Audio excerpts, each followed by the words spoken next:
అందరికీ నమస్కారం, శుభోదయం. Welcome to profit master. ఇవాళ 13th డిసెంబర్ ఫ్రైడే. ఈ వీకెండ్ రోజున ఇంటర్నేషనల్ మార్కెట్స్ అలాగే మన మార్కెట్స్ ఒకసారి చూద్దాం. ఏషియన్ మార్కెట్స్లో కొద్దిగా ట్రెండ్ బలహీనంగా ఉంది. నికాయ్, హాంకాంగ్, షాంఘై అన్నీ కూడా దాదాపుగా 1.5% వరకు నష్టాలతో ట్రేడ్ అవుతున్నాయి. నిన్న ముగిసిన అమెరికన్ మార్కెట్స్లో కూడా కొద్దిగా బలహీనత ఉంది. దాదాపు 1% వరకు నష్టాలు డౌ జోన్స్, S&P 500 అండ్ నాస్డాక్లో అయితే మనం చూసాం. గోల్డ్ 2007 ఆల్మోస్ట్ $711 దగ్గర ట్రేడ్ అవుతుంది. దాదాపుగా 5 వారాల గరిష్ట స్థాయికి గోల్డ్ ట్రేడ్ కావడం మనం చూస్తున్నాం. కొద్దిగా ప్రాఫిట్ బుకింగ్ సినారియో కూడా కనిపించింది. అలాగే క్రూడ్ మాత్రం $73 దగ్గరే ట్రేడ్ అవుతుంది. Asian markets fall as investors assess China's stimulus pledges after high level economic meeting. So అక్కడ కొద్దిగా మరొకసారి వృద్ధిని పట్టాలు ఎక్కించడానికి మరొక స్టిమ్యులస్ ప్యాకేజ్ ఇవ్వాలని కూడా చైనా ప్రభుత్వం ఆలోచన చేస్తుంది అన్నట్టుగా కూడా ఒక వార్త ఇక్కడ అయితే చూడవచ్చు. సో మేజర్గా ఇది ఇంటర్నేషనల్ మార్కెట్స్ నుంచి. స్టాక్స్ పరంగా ఒకసారి మన మార్కెట్స్ గురించి చూద్దాం. నిన్న ఫారిన్ పోర్ట్ఫోలియో ఇన్వెస్టర్స్ దాదాపు 3,560 crores వర్త్ ఆఫ్ స్టాక్స్ని వాళ్ళు సెల్ చేయగా, domestic institutional investors 2,646 worth of crore స్టాక్స్ని మన వాళ్ళు బై చేశారు. స్టాక్స్ పరంగా చూస్తేనేమో first source solutions, the company has announced its partnership with web ID group, a leading digital identification provider. అదొకటి. అండ్ టాటా మోటార్స్ జనవరి నుంచి 2% మేర ధరలను పెంచాలి ట్రక్స్ అండ్ బస్సెస్ అని చెప్పి నిర్ణయం తీసుకుంది. Not only Tata Motors, most of the companies అన్నీ కూడా ధరలను పెంచబోతున్నాయి. సాధారణంగానే జనవరిలో కంపెనీస్ అన్నీ కూడా రేట్స్ పెంచుతాయి, ఎందుకంటే ఇన్పుట్ కాస్ట్ పెరిగాయి అన్నది కంపెనీలు చెప్తున్నమాట. Nesco, the company has been declared as the highest bidder for a project from national highway logistics and management. So దాదాపుగా the project includes development, operations and maintenance of wayside amenities on Hyderabad Vizag express way. దాదాపు 50 కోట్ల రూపాయల వరకు infuse చేయబోతుంది అన్నట్టుగా కూడా ఒక update ఇక్కడ. అండ్ NHPC బారోయింగ్ ప్లాన్ని దాదాపు 2025లో దాదాపుగా 6,900 కోట్ల రూపాయల వరకు డిబెంచర్స్ జారీ చేయడం ద్వారా నిధులు సమీకరించాలని చెప్పి భావిస్తోంది. NACL ఇండస్ట్రీస్ అనీష్ మ్యాథోనైన్ని CFOగా నియమిస్తూ నిర్ణయం తీసుకుంది. గోపాల్ స్నాక్స్ వాళ్ళ ఆపరేషన్స్ హాల్ట్ అయ్యి, ఎందుకంటే అక్కడ జరిగిన ఒక అగ్ని ప్రమాదం నేపథ్యంలో వాళ్ళ ఆపరేషన్స్ అన్నీ కూడా యాజ్ ఆఫ్ నో అయితే హాల్ట్ అవ్వడం, అందుకే నిన్న స్టాక్ మీద కూడా ఇంపాక్ట్ అయితే కనిపించింది. ICICI Lombard, the Delhi high court has annulled the order in original issued by the adjudicating authority. Okay. And Bajel products, the company has received an EPC work from solar transmission. So Solapur transmission నుంచి ఒక EPC కాంట్రాక్ట్ని వెళ్ళి గెలుచుకున్నారు. Veefin solutions అన్న company, the company acquired 50% stake in Walnut AI PTE. అలాగే అశోక్ లేలాండ్ వాళ్ళ Russian subsidiary company ఒకటి ఉండేది, దాన్ని వాలంటరీ లిక్విడేట్ చేస్తున్నట్టు ప్రకటించింది. అండ్ మెడిప్లస్ హెల్త్, ఇక్కడ హైదరాబాద్లో ఒక డ్రగ్ లైసెన్స్ ఒక స్టోర్కి సంబంధించి రద్దయింది. GR ఇన్ఫ్రా ప్రాజెక్ట్స్కి దాదాపు 108 కోట్ల రూపాయల ఆర్డర్ ఒకటి, ట్రాన్స్మిషన్ ప్రాజెక్ట్ ఒకటి గెలుచుకుంది. లెటర్ ఆఫ్ ఇంటెంట్ వీళ్ళు రిసీవ్ చేసుకున్నారు. అండ్ మెజారిటీ అండ్ జొమాటో గురించి మళ్ళీ మనం మాట్లాడుకుందాం. దాదాపు 804 కోట్ల రూపాయల GST డిమాండ్ ఆర్డర్ నోటీస్ జొమాటోకి వచ్చింది. దాదాపు 400 కోట్ల రూపాయలు నాన్ పేమెంట్ ఆఫ్ GST, అలాగే ఇంకో 402 కోట్లు దాని మీద పెనాల్టీ. సో ఇది. అండ్ మిగిలిన స్టాక్స్ కూడా ఒకసారి చూద్దాం, ఇంకా ఉన్నాయేమో. రిలయన్స్ రాస్నెఫ్ట్తో దాదాపు 5 లక్షల బ్యారెల్స్ పర్ డే సప్లై చేయడానికి నిర్ణయం తీసుకుంది. రెండు కంపెనీస్ మధ్య ఒప్పందం అయితే కుదిరింది. ఒక మేజర్ డీల్ ఇది, రిలయన్స్ అండ్ రష్యాకి చెందిన రాస్నెఫ్ట్ మధ్య. Bajaj finance has unveiled a new business plan for the next 5 years. Integration of artificial intelligence అన్ని వ్యవస్థలు, అన్ని ప్రాసెస్లో కూడా AIని భాగం చేస్తూ రాబోయే 5 ఏళ్ల కాలానికి ఒక ప్రణాళికను రూపొందించింది. JK టైర్స్కి 30 మిలియన్ యూరోల కాంట్రాక్ట్, 30 మిలియన్ లోన్ ఒకటి లభించింది. వాళ్ళ మధ్యప్రదేశ్లో ఉన్న ప్రొడక్షన్ ఫెసిలిటీస్ని మరింతగా విస్తరించుకోవడానికి. Crisil said it will acquire 4.08 stake in online PSB loans for 33.25 crores. Okay, మేజర్గా అయితే ఇది. అండ్ ఎకనామిక్ టైమ్స్ ఫస్ట్ పేజ్లో మేజర్గా నిన్న మనం మాట్లాడుకోవాల్సింది రిటైల్ ఇన్ఫ్లేషన్ గురించి. రిటైల్ ఇన్ఫ్లేషన్ తగ్గింది, అలాగే ఇండస్ట్రియల్ అవుట్పుట్ పెరిగింది. సో ఈ రెండు పాజిటివ్ న్యూస్గా ఇక్కడ మనం చూడవచ్చు. ఐఏపీ గ్రోత్ కొద్దిగా మొమెంటం పిక్ అయింది. అలాగే రీటైల్ ఇన్ఫ్లేషన్ మేబీ ఆన్ గ్రౌండ్లో తగ్గకపోయినా ప్రభుత్వ లెక్కల్లో మాత్రం కొద్దిగా ఇన్ఫ్లేషన్ అయితే తగ్గింది. ఎందుకంటే వడ్డీ రేట్లు తగ్గించడానికి ప్రభుత్వం మార్గం సుగమం చేసుకుంటుంది కూడా.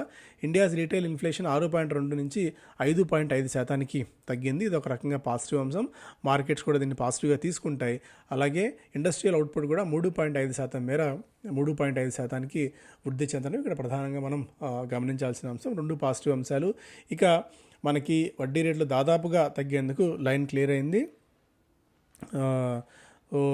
మేబీ త్వరలో మనకి రిజర్వ్ బ్యాంక్ ఆఫ్ ఇండియా నుంచి ఒక పాజిటివ్ సంకేతాన్ని చూడవచ్చు. Macquarie hits the road to sell India highway portfolio. ఇక్కడ లెఫ్ట్, రైట్, సెంటర్ అందరూ ఐపీఓల ద్వారా నిధులు సమీకరించాలని పూర్తి స్థాయిలో ఇప్పుడున్న మార్కెట్ మొమెంటాన్ని, ఇప్పుడున్న మార్కెట్లో ఉన్న అతి ఉత్సాహాన్ని సొమ్ము చేసుకోవాలని ప్రతి ఒక్కరూ భావిస్తూనే ఉన్నారు. మ్యాక్వెరీ కూడా అందుకేం భిన్నం కాదు. దాదాపుగా వాళ్ళకున్న రోడ్ కాంట్రాక్ట్స్ని, రోడ్ ప్రాజెక్ట్స్ని 30 సంవత్సరాల రైట్స్ ఉన్న అసెట్స్ని వీళ్ళు విక్రయించాలని చెప్పి చూస్తున్నారు. So not only this one, ఎన్ని ఐపీఓస్ ఈ మధ్యకాలంలో మన మార్కెట్స్లో వస్తున్నాయో చూడవచ్చు. సో చాలా పేర్లు మనం విని ఉండం, కొన్ని పేర్లు పెద్ద పేర్లే ఉన్నాయి. సో ఎక్కడ ఇలాంటి మళ్ళీ ఆపర్చునిటీ లైఫ్ టైం రాదు అన్న ఉద్దేశంతో మెజారిటీ ఆఫ్ ది కంపెనీస్ అన్నీ కూడా ఐపీఓకి వచ్చి అది కూడా ఆఫర్ ఫర్ సేల్ ద్వారా విక్రయించి సొమ్ము అయితే చేసుకుంటున్నారు. అండ్ నిన్న కేంద్ర క్యాబినెట్ కీలకమైన నిర్ణయం ప్రకటించింది. దాదాపు 21,000 కోట్ల రూపాయల డీల్స్ నిన్న ఓకే చేయడం మనం చూస్తున్నాము. డిఫెన్స్కి సంబంధించి దాదాపుగా ఈ 21,000 కోట్ల రూపాయల్లో మెజారిటీ 60% ఇండిజినస్ కంటెంట్, అంటే ఇండియాకి చెందిన లోకల్ ప్రాంతీయ స్థానిక కంటెంట్ అందులో ఉండాలి, పార్ట్స్ అందులో ఉండాలంటే మెజారిటీ ఇందులో ఉన్న డబ్బుల్లో దేశీయ కంపెనీస్కి రాబోతున్నాయి. అందులో హెచ్ఏఎల్ మెజారిటీ వాటా తీసుకుంటుంది. The government has clear 2 mega defence acquisition deals worth over 21,000 crores. ఒకటి అడిషనల్ ఆర్టిలరీ గన్స్, ఒకటి నెక్స్ట్ ఫైటర్ జెట్స్ ఒకటి. ఆర్టిలరీ గన్స్ ఏమో హజీరా ఫెసిలిటీలో ఎల్ఎన్టీ చేయబడుతోంది. సో ఎల్ఎన్టీకి ఇది ఒక పాజిటివ్ న్యూస్ అవుతుంది. అట్ ది సేమ్ టైం హెచ్ఏఎల్కి కూడా మెజారిటీ దాదాపుగా 13-14 వేల కోట్ల రూపాయల వరకు హెచ్ఏఎల్కి కూడా వాళ్ళ ఎంకేఎస్ తయారు చేయడానికి వచ్చిన ఆర్డర్స్ ఇవి. సో రాబోయే రోజుల్లో హెచ్ఏఎల్కి మరింత బెనిఫిట్ అయితే ఉంటుంది. But ahead of it valuation stock అయితే పెరిగింది. సో మెల్లగా ఆర్డర్స్ కిక్కిన్ అవుతున్న కొద్దీ, ఆర్డర్స్ పెరుగుతున్న కొద్దీ అవి వాల్యుయేషన్స్ కూడా జస్టిఫై అవుతూ ఉంటాయి. Wishing to cruise under Indian waters, German company ఐయింగ్ P775I contract offers to make submarines in India. So ఇది కూడా ఒకటి. సో పరోక్షంగా ఇది మెజగాన్ డాక్కి బెనిఫిట్ చేకూరే అవకాశం ఉంది. ఎందుకంటే వీళ్ళు ఒప్పందం కుదుర్చుకున్నారు కాబట్టి. హైదరాబాద్ చెందిన ఫార్మా కంపెనీ న్యూలాండ్ ల్యాబ్స్లో స్మాల్ క్యాప్ వరల్డ్ ఫండ్ వాటా పూర్తి స్థాయిలో విక్రయించేసింది. సో స్టాక్లో నిన్న కొద్దిగా బలహీనత చూసాం. 7-8% వరకు 757 crores వర్త్ ఆఫ్ స్టాక్స్ని వాళ్ళు ఓపెన్ మార్కెట్ ద్వారా విక్రయించారు. చివరికి 5.5% నష్టంతో స్టాక్ అయితే ముగిసింది. ఎంత 400 రూపాయల నుంచి స్టాక్ 1,600 రూపాయలు గత 4-5 ఏళ్ల కాలంలోనే పెరిగిందంటే ఎంతటి లాభాలని న్యూలాండ్ ల్యాబ్స్ ఇచ్చిందో మనం ప్రత్యేకించి చెప్పుకోవాల్సిన పని లేదు. జిఎస్టీ అథారిటీస్ నుంచి జొమాటోకి 803 కోట్ల రూపాయలు కట్టాలని చెప్పి ఆర్డర్ ఒకటి వచ్చింది. ఇంతకుముందే దాని గురించి మనం మాట్లాడుకున్నాం. 402 కోట్ల రూపాయల వరకు ట్యాక్స్ డిమాండ్, అలాగే మిగిలిందేమో penalty. Premji and Ranjan Pai family offices to board Akasa with big stake pi.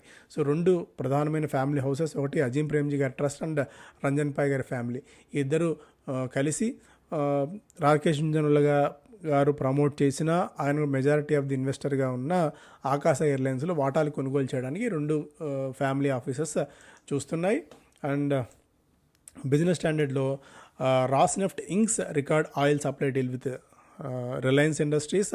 Transaction దాదాపు సంవత్సరానికి $13 బిలియన్ మేర ట్రాన్సాక్షన్ వాల్యూ ఉండొచ్చు అనేది ఒక అంచనా. సో మేజర్ డీల్, ఎందుకంటే రష్యా నుంచే మనం ఆయిల్ తీసుకుంటున్నాము.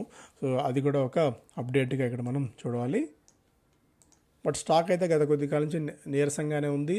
మొబిక్విక్ సెకండ్ డే దాదాపుగా 20.37 times ఓవర్ సబ్స్క్రైబ్ అవ్వడం చూస్తున్నాం. విశాల్ మెగామార్ట్ సేల్ అయిపోయింది. వాస్తవానికి Vishal Megamart grey market premium ఎక్కువ ఉంది.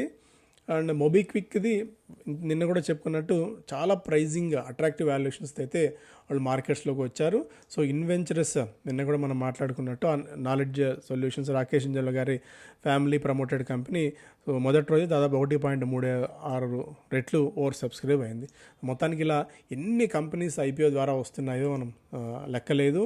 అండ్ మ్యూచువల్ ఫండ్ కంపెనీస్ ఈ మధ్యకాలంలో మెజారిటీ స్టాక్స్ని అమ్మి కొనుగోలు చేసిన వాటిల్లో majority Zomato, Swiggy, Reliance, axis bank, ICICI, NTPC stocks కొనుగోలు చేస్తే HDFC bank, power grid, Voltas, Coforge, Oberoi reality, Alkem లాంటి స్టాక్స్ని విక్రయించి బయటపడ్డాయి. అండ్ సెరా 2.5% మేర పడింది. గత 4 వారాల్లోనే స్టాక్ 13% మేర పెరిగింది.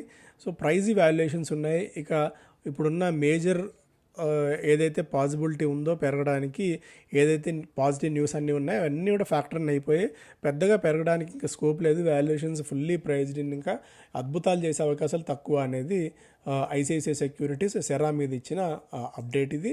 అంటే Delhi high court junks 5,000 crores demand against Indus towers. Indus towers ఏదైతే ఇన్పుట్ ట్యాక్స్ రేట్ తీసుకుంటారో అది వ్యతిరేకం అని చెప్పి ఒక షోకాజ్ నోటీస్ అయితే వచ్చింది జిఎస్టీ దీని డిపార్ట్మెంట్ నుంచి.